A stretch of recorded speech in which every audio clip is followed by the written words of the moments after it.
Աշխարհաքաղաքական իրողությունների վտանգավոր զարգացումների ֆոնին մոլորակի միջուկային երկու գերտերության ռազմատենչ հրոտորաբանությունը ժամ առ ժամ նոր թափ է առնում։ Վաշինգտոնի միջուկային փորձարկումների որոշումով պայմանավորված Մոսկվան նախազգուշացումներից անցնում է գործուն քայլերի։ Ռուսաստանի նախագահի գլխավորությամբ Կրեմլում կայացել է օպերատիվ խորհրդակցություն անվտանգության խորհրդի անդամների մասնակցությամբ։ Պաշտպանության նախարարը հայտարարել է, որ միջուկային փորձարկումների մորատորիումից Միացյալ Նահանգների հնարավոր հրաժարումը գլոբալ ռազմավարական կայունության համակարգը ոչնչացնելու լիովին տրամաբանական քայլ կարող է լինել Վաշինգտոնի համար։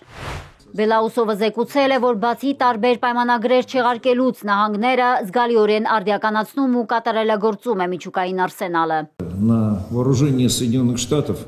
բանակը մինչև տարեվերջ նախատեսում է արսենալը համալրել նոր միջին հեռավորության Dark Eagle հրթիռային համակարգով, որը հագեցած է 5500 կիլոմետր հեռահարության հիպերձայնային հրթիռներով։ Համակարգը նախատեսվում է տեղակայել Եվրոպայում եւ Ասիա-Խաղաղօվկիանոսյան տարածաշրջանում, իսկ հրթիռային համակարգը նախատեսվում է տեղակայել Գերմանիայում, որտեղից թռիչքի տևողությունը դեպի Ռուսաստանի կենտրոնական հատված կկազմի մոտ 6-ից 7 րոպե։ Վաշինգտոնի քայլերը կտրուկ բարձրացնում են Ռուսաստանի դեմ ռազմական վտանգի մակարդակը, հետևաբար Ռուսաստանը պետք է ակտիվացնի միջուկային ներուժը, ասել է պաշտպանության նախարարը։ Հաշվի առնելով վերոնշյալը, կարծում եմ նպատակահարմար է անմիջապես սկսել լայնածավալ միջուկային փորձարկումների նախապատրաստական աշխատանքը։ Նովայա Զեմլյա արշիպելագի կենտրոնական զորավարժանում տեղակայված ուժերի եւ միջոցների պատրաստվածությունը թույլ է տալիս դա իրականացնել կարճ ժամանակում։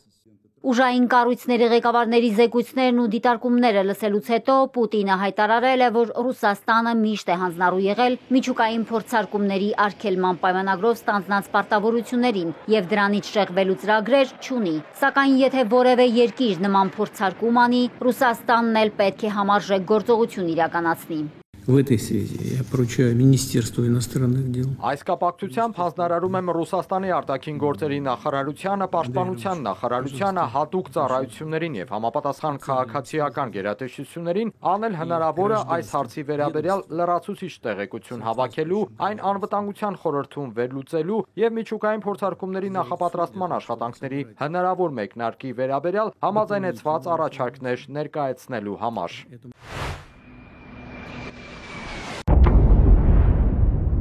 Միջուկային փորձարկումների վերաբերյալ Թրամփի որոշումը ոտքի է հանել միջուկային մյուս տերություններին։ Միջուկային մրցավազքի ակտիվացման ֆոնին Միացյալ Նահանգների նախագահը կարծես հաշտ չէ իր հին ու նոր հայտարարությունների հետ։ Խոսում են նախ փորձարկման, հետո էլ միջուկային զինաթափման մասին։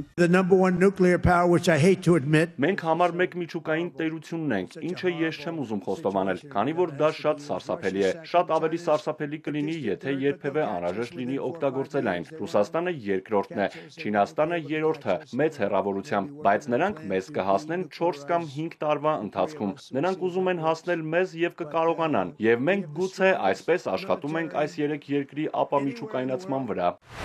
1990-ականներից ի վեր ոչ Ռուսաստանը, ոչ նահանգները միջուկային զենքի փորձարկում չեն իրականացրել։ Երկուսն էլ միջուկային փորձարկումների համապարփակ արգելման պայմանագրի անդամ են։ Մինչդեռ իրողությունները փոխվել են, Մոսկվան ու Վաշինգտոնը սպասում են, թե ով կանի առաջին անդառնալի քայլը։